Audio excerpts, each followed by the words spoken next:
Felelős vállalatvezetés megváltozott környezetben. Előadó Dr. Tálos Péter, Foxconn. So the next presenter is going to be Dr. Péter Tálos, Foxconn Vice President and the President of the Supervisory Board of the Hungarian Association of Executives. Hi, good morning, everyone. And I've been instructed to stand here so that everyone can see me. And then actually they told me that István Kapitán, you are the model to follow. So actually now I have an easy task.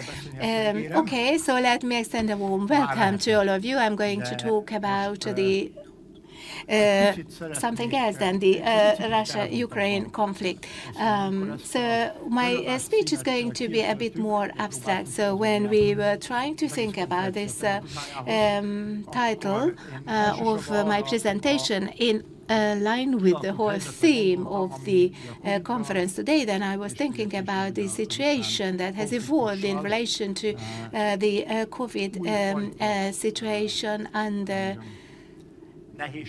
which is even made more difficult by the Russia-Ukraine conflict. So instead, I just took a step backwards and I thought to myself that, well, a manager has always been about sorting out problems, and a manager has always been required to react to evolving situations.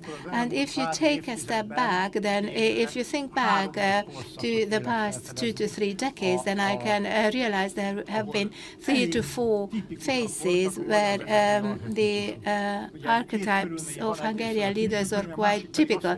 So there are 2 things. One is the external circumstances, and the other thing is that international companies operate their subsidiaries in Hungary. Well, the Hungarian companies who are in Hungary the real Hungarian companies are only involved as suppliers to international big companies. So I really apologize for what I'm going to say, but actually we have no real big Hungarian multinational company whose executives would be so dominant in their own market. So this is a special Hungarian situation. As circumstance, we are a country of subsidiaries. A subsidiary company executives are present, and then they have an impact on our on processes in economy in the economy of Hungary, and their role therefore is key to our economy in Hungary. The first phase was back in the long 90s, which started in the mid 80s in my mind, and then up until this period lasted up until our accession to the European Union. So actually that was the period when investors arriving to Hungary were unaware of the situation and the circumstances here, so they were relying on leaders who were already present in Hungary, whether they were Hungarian ones or delegated from abroad. Well, the iconic executives of that period were always very brave, ready to take risks, and then they had quite high delegation powers, and they were real businessmen, at least for the outsider. And then came a second phase, the phase of consolidation, when in actual fact those who came to us got familiar with the circumstances in Hungary. Hungary joined the European Union. The regulatory environment was aligned to that of the European Union. Therefore, actually, Hungarian leaders were not given similarly big delegation powers, and then that phase was lasting up until COVID, because I think the third phase is started by COVID, even if some managers failed to realize that. So this actually means that in the second phase they had to operate efficiently their companies. Their task was not to make big changes, to invest in things. Of course, sometimes they had to give proposals, but instead they actually were required to improve the efficiency of operations, and then also to carry out any central instructions coming from the head office. So actually, it means that the companies were not required to look towards the outside world, but actually, I have quite many fellow managers who, at that time, were only looking inside, and they were only looking into their own operations in their respective companies, and they wanted to improve their internal procedures, and they wanted to make sure that the new instructions are best translated into real everyday work. So operational excellence was the major point in that phase, and then Hungarian executives of big companies, factories, whatever sorts of companies, really learned how to operate their organizations perfectly. And when COVID started, then that was the end of that second phase, because all of a sudden there were so many changes, and they were global changes in terms of the fact that finally they reached everyone, but they were still local in terms of the fact that everything changed. The pace was different, the impact was different. So, for instance, in Italy, the impact of COVID was quite different. And then let us think about China, how they actually reacted to COVID.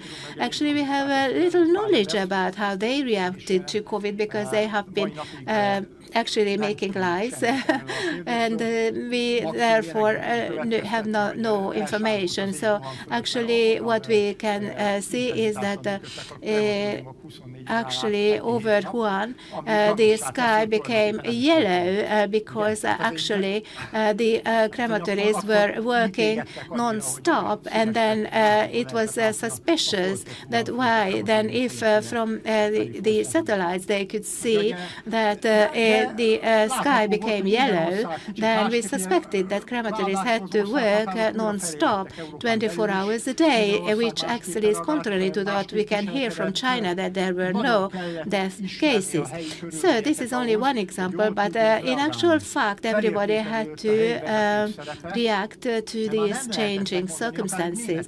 So actually, not even from the head office in Germany, they could give instructions to a subsidiary in Hungary, because it was different what to do in Hungary regarding local circumstances. And also what appreciated was another skill, namely that the society had to keep in touch with the central government, with local governments, and company managers had to do the same. And then those who were able to adapt to these changes were much more effective in operating their respective companies, and they were in a better situation to impact the outside world. So actually an extrovert is the type of leader that we need now. So extrovert means that they have to look to the outside world. Well, this situation is even made more typical because of the special war, the special military operations, as they call it, and in the Ukraine. And I think that for this year, this is something that will definitely dictate our lives, and then we need to get adjusted to this circumstance, because this is a kind of conflict that will have a different impact on Hungary than on the United States, than on France, and so on and so on. So clearly it has the biggest impact on the Ukraine, and through the Ukraine,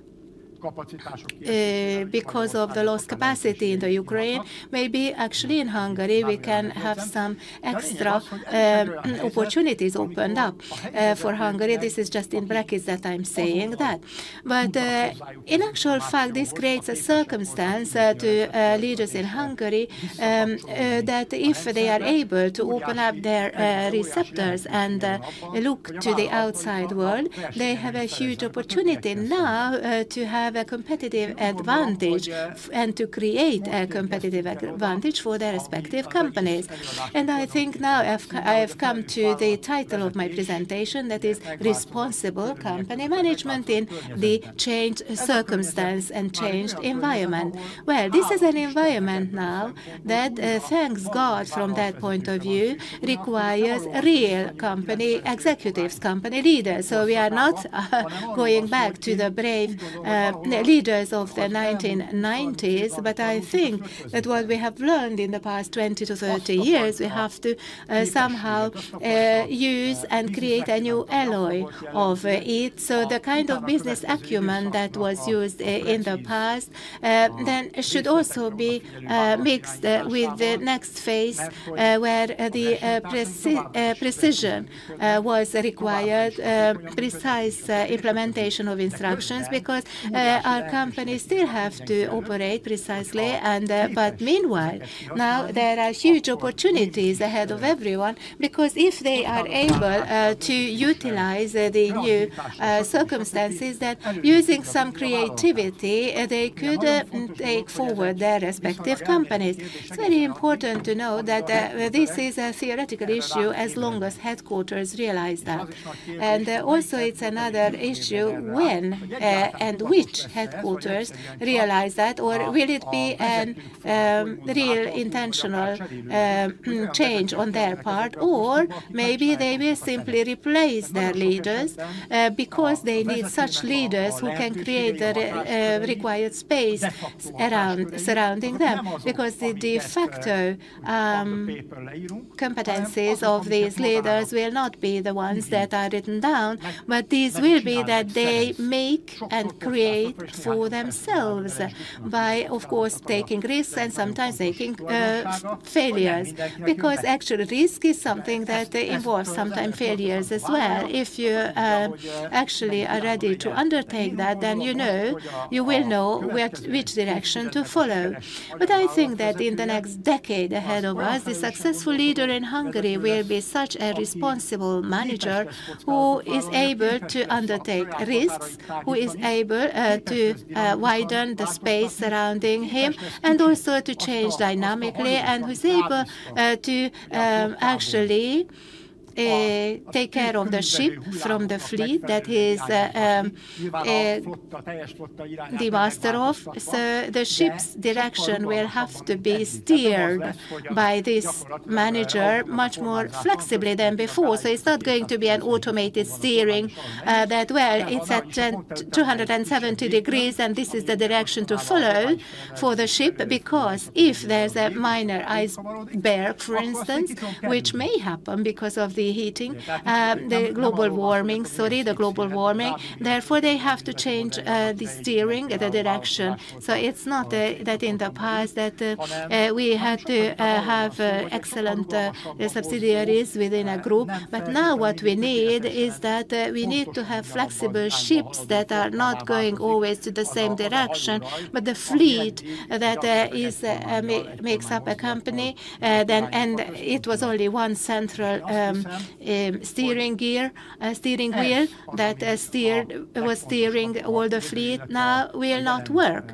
So that is the most important, that each ship in the fleet will have to steer themselves separately, and this is what will dictate the mode of leadership in the next decade to come. And the other thing that I want to highlight is that even though managers really have learned how to operate their organizations precisely by following instructions received from above, well, if they were actually skillful in that, it also meant that from this it was difficult for them to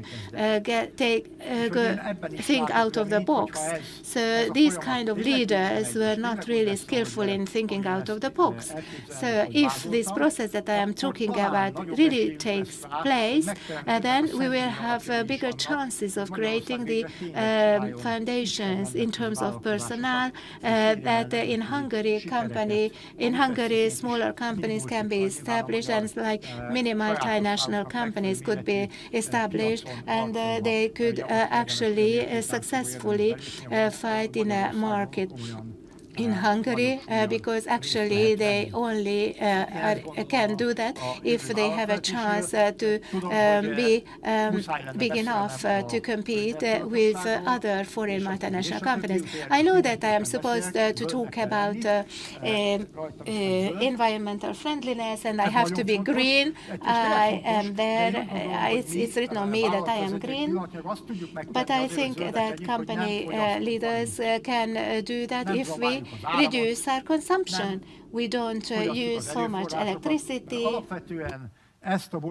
Because what makes or what ruins this planet is that we use too much resources without thinking about it. And I think the primary task of an executive is to achieve in its own company to minimize the resource consumption, resources of the production of which we know that they harm the environment. Obviously, this is a process that is independent of our operations, but it's nice to see that the global supply chains seem to be breaking up, and if they do break up, might even have the impact of regional supply chains being established. Obviously, there are sectors where this is not possible. For example, the energy. It would be difficult to bring the Saudi Arabian gas or natural oil production to the outskirts of Budapest. But there are certain industries where this could be managed and where we completely uselessly burden our environment by bringing in products from China when these products could in fact be manufactured in Europe as well with a lower impact on the environment. So I think this is something that we can advocate, that we can do something about. We can be Hungarian leaders of something that we can represent within the group. I think no one should dream about making fundamental changes or being able to influence things fundamentally. We have to build up business cases because as long as there is no rational decision, nobody will decide to spend more on renewable energies or environmental friendliness just to make sure that there is less oil burned on the oceans. But I think the time will come when the security of supplies and disruptions in the world market will be incorporated in our decisions, and from then on there will be a realistic chance of the regional supply chains becoming more important. Well, so this is what I wanted to talk about in a nutshell. These are my thoughts about the past 30 years and about executives of the present and the future. If you do have questions, I'm very happy to answer them. I'm always happy to hear if you tell me why I talk nonsense. It's always joyful to hear. If you have no questions or comments, I thank you very much and I wish you a fruitful remaining conference.